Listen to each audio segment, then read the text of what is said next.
Saya Khairil Anwar bin Muhammad Ali, berasal dari Kuching, berusia 39 tahun. Permulaan perusahaan ini saya mula-mula mengenali apabila saya pulang daripada Qatar.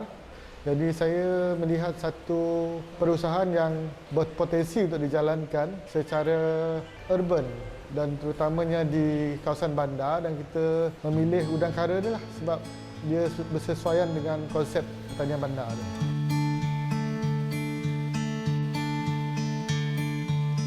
Latar belakang udang ni kalau nak katakan baru, taklah baru, dah agak lama sebenarnya. Tetapi mungkin baru diperkenalkan kepada khalayak, terutama dalam bidang ternakan bandar ni, sebab dia adalah spesies yang tahan lasak dan dia berasal dari Australia dan banyak terdapat di sungai-sungai, dan di Sarawak pun dia banyak terdapat di kawasan-kawasan liar di daerah-daerah ulu Sarawak lah. Dan cuma kita perlukan dia dalam konsep pertanian bandar supaya dia dapat dikomersialkan dengan pengeluaran yang tinggi lah. Pihak Jabatan Pertanian Sarawak, terutamanya bahagian perikanan darat, memang benar-benar membantulah pengusaha, terutama yang baru-baru mula berjinak, sebab mereka memberikan khidmat nasihat, bantuan-bantuan teknikal, info maklumat terkini tentang ternakan, dan menyumbang kepakaran mereka lah kepada pengusaha-pengusaha baru melalui pemantauan berkala, dan lepas tu mereka ada bagi bantuan dalam bentuk grant lah, grant bentuk input lah. Perbandingan dia agak mudah sebenarnya. Yang udang kara air tawar ni badan dia lebih pendek, padat dan agak biru-biru, agak gelap warna dia berbanding dengan lobster air masin tu. Saiz fizikal dia lebih besar dan speed dia pun lebih besar. Jadi dari situ nampak perbezaannya, terutamanya air masin dengan air tawar. Kalau berbanding dengan udang galah pula, udang galah bentuk fizikal badannya panjang, yang ni pendek lah udang kara air tawar ni.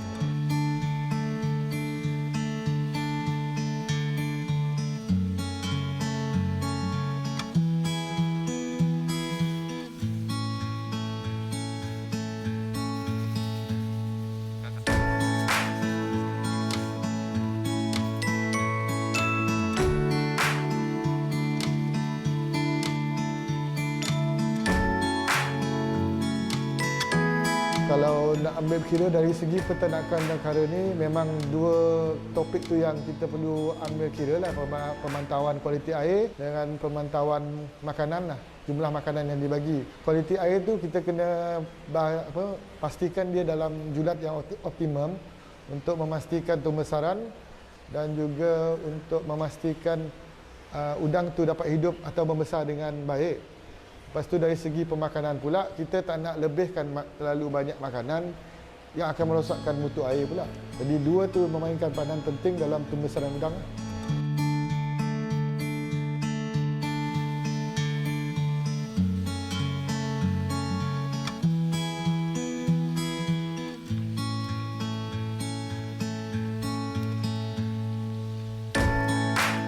Dia bermula daripada tangki induk. Dari tangki induk, dari sanalah berlakunya proses pembiakan. Jadi induk jantan, induk betina mengawan. Dari situ akan mendapat telur lah, telur untuk induk betina tu. Lepas tu kita pindahkan induk betina tu ke tangki berasingan untuk supaya dia dapat melepaskan benih tu nanti. Saiz yang bersesuaian untuk induk tu lebih kurang 4 inci lah, 4 inci ke atas. Lebih kurang dalam berat 100 gram begitu. Selepas lebih kurang dalam sebulan lebih, jadi dia akan turun dan itulah anak-anak benih dia. Dari situ dia akan meningkat ke saiz 1 inci. Dari situ kita akan melakukan proses pengelasan, maknanya pengasingan benih kecil dan benih besar. Kita tak nak ada persaingan, sebab tu pengasingan tu perlu kerap dilakukan.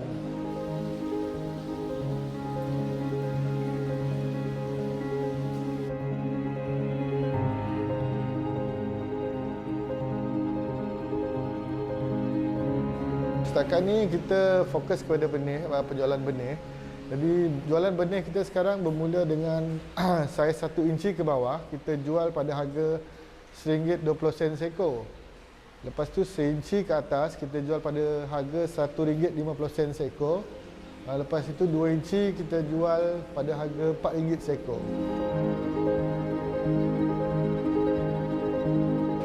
Sistem IoT yang ada di pusat ni kita bangunkan atas 100% lah kepakaran tempatan anak Sarawak lah.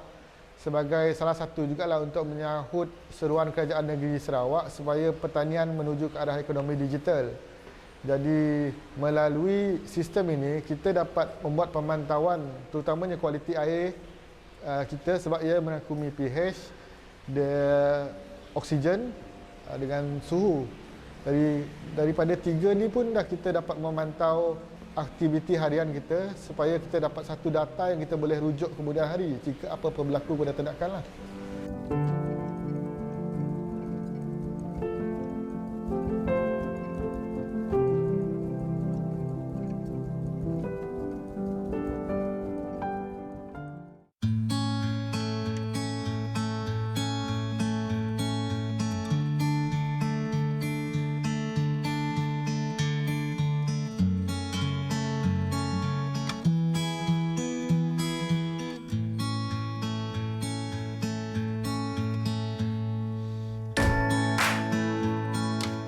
Nama saya Angelica Nalison. Saya sebagai farm eksekutif Syarikat Positive Mind Sdn Berhad. Crayfish ni pada mulanya berbuka tahun 2020 bulan 9. Pada permulaan itu kami dapatkan induk daripada Jabatan Perikanan Darat iaitu Mr. Chin.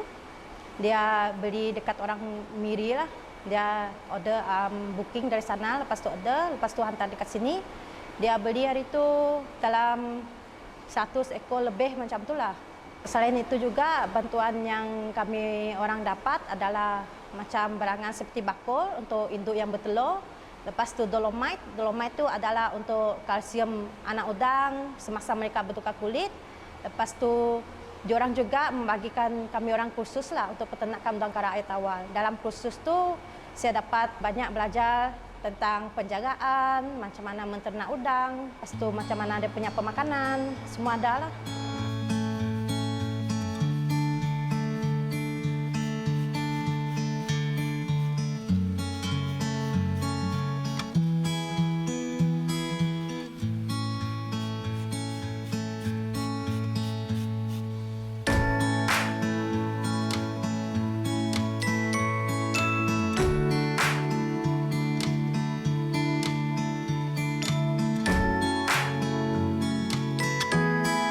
Untuk masalah udang ni, kadang-kadang dia adalah penyakit dia. Penyakit dia adalah trail blister. Trail blister ini seperti sejenis jerawat. Kadang-kadang dia boleh timbul semasa dia punya air terlampau kotor. Trail blister ini kita mestilah picit dia punya hujung ekor untuk mengelakkannya daripada merebak lah. Lepas itu kita cuci dengan air garam.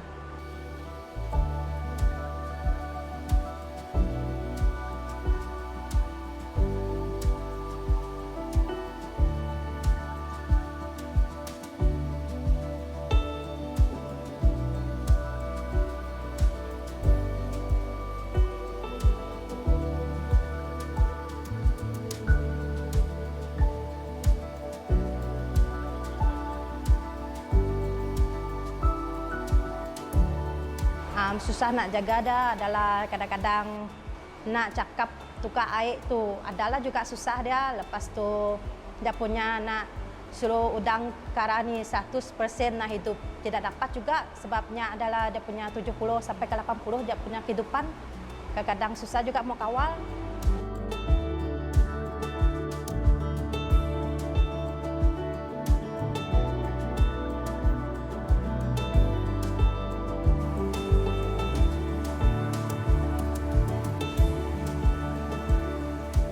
Proses pembenihan udang ni adalah dia punya induk betina dengan jantan akan dicampur macam jantan lebih banyak daripada betina. Lepas itu mereka akan mengawan dia punya induk dalam 1 minggu ataupun 2 minggu. Kita akan mencari induk yang bertelur lah. Tapi untuk pastikan mereka bertelur, dekat bawah ekor induknya, dekat bawah dia tu, dia akan ada sejenis macam warna putih, warna kelabu lah. Dari situlah kita tahu mereka bertelur. Untuk induk yang bertelur tu dah boleh menghasilkan macam dalam 500 dia punya telur ataupun 1.500.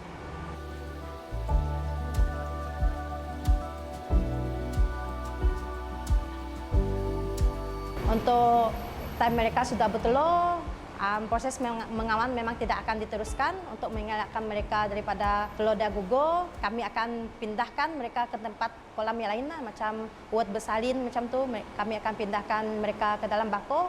Semasa asingkan, kena pegang betul-betul lah. Jikalau tidak pegang, memang dia akan jatuh lah semua telur, dia akan jadi gugur. Induk bertelur ini akan mengelam telur selama 6 minggu. Lepas itu, di belakang badan dia akan ternampak coklat kehitaman macam kepala anak udang. Lepas tu, udang dia pun akan terlepas daripada induk dia. Yang kecil tu akan berlepas dulu selama 1 minggu untuk biarkan dia makan seriput mak dia lah. Lepas tu, baru pindahkan induk bertelur pergi ke kolam mereka sendiri lah.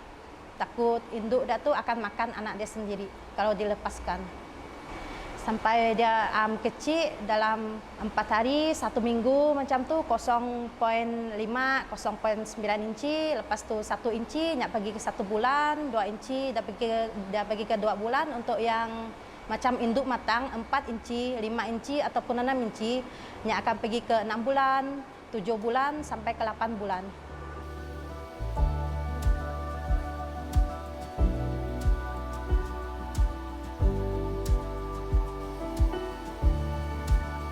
Pembeli akan beli dari saiz 1 inci, 1.5, 2 inci, 2.5 dengan 3 inci je. Untuk 1 inci harga dia RM2. Untuk yang 2 inci, RM2.50. Untuk yang 3 inci pula adalah RM7. Yang tu je lah. Setakat ni yang kami orang dah jual.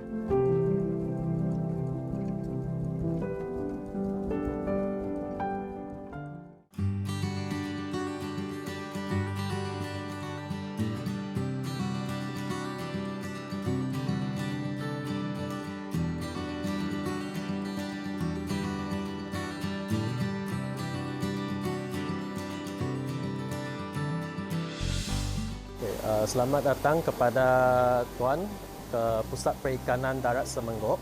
So, stesen ini adalah stesen yang terbesar untuk penyelidikan dan pengeluaran benih ikan air tawar di Sarawak. Dan ini adalah tempat bermulanya udang kara, penyelidikan udang kara dan pembenihan di Sarawak juga. So, daripada sinilah kita dari tahun 2015 kita telah bermula penyelidikan kita. Dan dari sana kita telah membuat banyak penambahbaikan sehinggalah kita dapat beberapa pengusaha yang sekarang ini telah menjana pendapatan yang tinggi di Sarawak.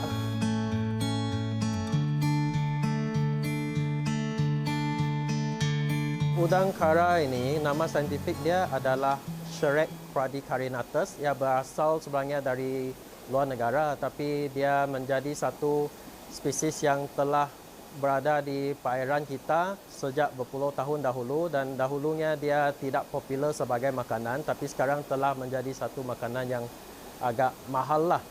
Dan apa perbezaan udang ini kepada berbanding dengan udang lain adalah rasanya lebih ke arah udang kara laut berbanding dengan udang galah yang tekstur udang dia lebih lembut. So kita nak sesuatu yang lebih kenyal supaya rasa dia bila kita makan ada rasa kenyal sikit kan. Itu yang rasa sedap, orang yang sanggup bayar untuk udang kara pun yang laut punya pun sama juga begitu.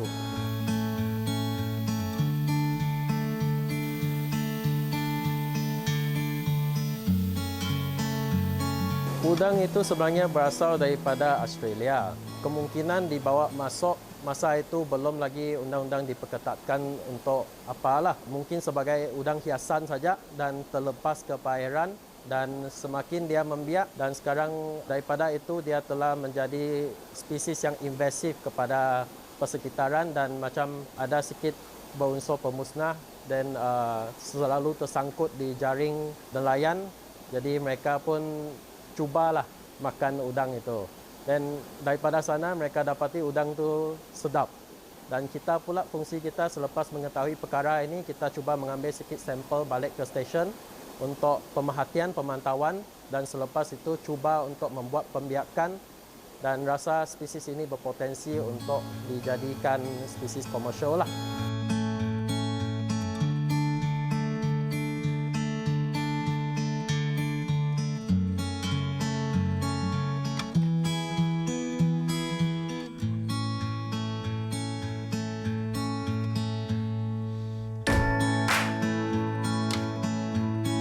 Daripada sekarang apa yang telah kita buat, kita telah memberi ilmu yang kita kenal pasti, teknik-teknik yang kita ada. Kita telah membuat beberapa siri kursus. Pada tahun lepas saja pun sudah dalam 6 kursus, kira-kira memanfaatkan dalam 200 orang peserta. Dan ini tidak termasuk apa yang kursus yang telah kita ajar dan selepas itu penternak pula mengajar orang lain. Ini hanya list yang daripada kita saja telah ada dalam 200 orang.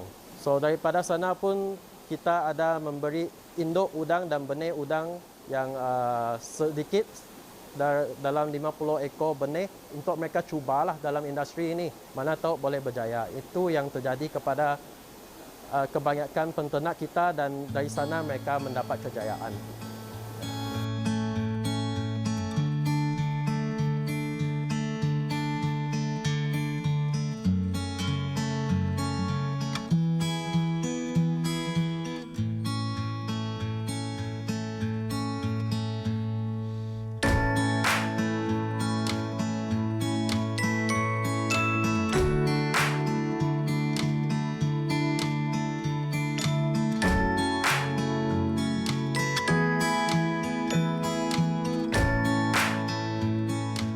Sebenarnya udang ini dia agak tahan penyakit dan kalaulah dia ada penyakit pun penyakit yang biasanya dapat diobati dengan benda-benda natural seperti daun ketapang.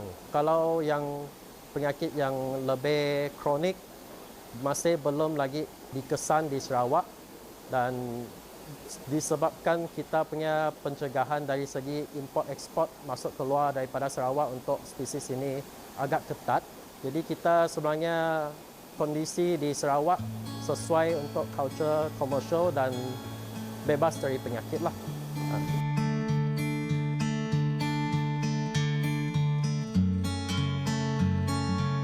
Sebab sekarang dia masih lebih kepada peringkat permulaan dan turnover udang ini lebih cepat pada peringkat benih. Jadi kebanyakan memilih untuk membuat benih. Tapi sebenarnya bukan saja membuat benih, dia punya margin profit adalah tinggi. Sebenarnya bila kamu membuat udang besar, kalau kamu kira balik, hampir sama pendapatan dia dengan kamu buat benih, tapi jangka masa dia lebih panjang.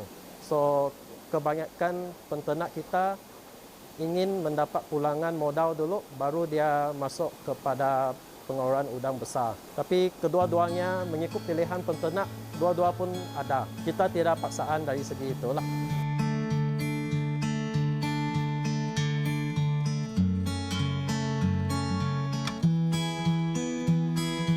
Okay, sebab udang ini, bila kita mula, kita dapati udang ini, dia tidak perlu banyak air. Dan dia boleh diternak di mana-mana saja, termasuk tangki canvas, tangki konkrit, kolam, HDPE, plastik, baudi plastik pun dia dapat membesar dan membiak. That's why kita keluarkan satu sistem, satu cara, satu konsep yang sistematik supaya orang muda berminat balik kepada pertanian dan aquaculture ini. Dan konsep urban farming ini bila kamu tengok, dia sesuatu yang berada dalam kedai. Jimat elektrik, jimat air, compact. So bersesuaian dengan orang muda zaman kita dan termasuk penggunaan IoT lagi. Orang muda suka main handphone. So semua terkawal di jalan di jari kamu, di hujung jari kamu. Itu yang kita nak dan ini telah memikat banyak orang-orang muda yang tak pernah lagi sentuh pasal ikan untuk menceburi bidang aquaculture.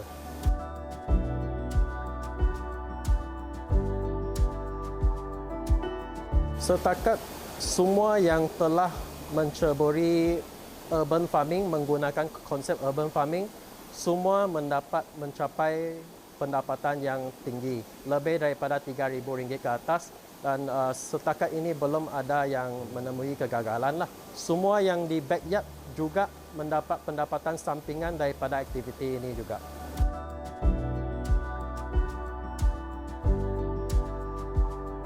Daripada Jabatan Pertanian Sarawak, dari segi teknikal kita membekalkan kursus.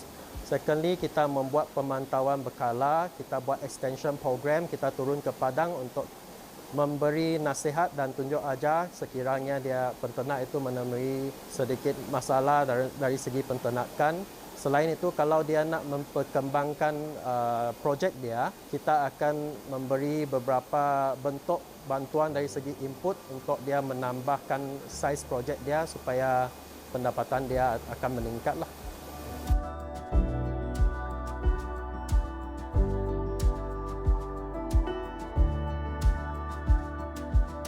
Harapan saya kepada industri ini adalah supaya lebih ramai pengusaha-pengusaha yang berminat dan akan menyertai industri ternakan ini supaya dapat menjayakan industri inilah. Terutamanya para belia tu, supaya para belia udang kara ni boleh dijadikan sebagai pendapatan tambahan ataupun pendapatan utamalah kepada belia-belia yang berminat. Dan salah satu juga kita harap dengan kerjasama peternak, dengan agensi kerajaan, dengan kita sendiri sebagai pengusaha supaya dapat membantu Sarawak sebagai salah satu pengeksport makanan negara menjelang 2030. Perancangan saya adalah saya berharap tempat crayfish ni dapat dibina lebih membesar lagi lah. Lepas tu saya mau mengeluarkan benih yang banyak. Lepas tu menjual benih yang banyak kepada pembeli lah.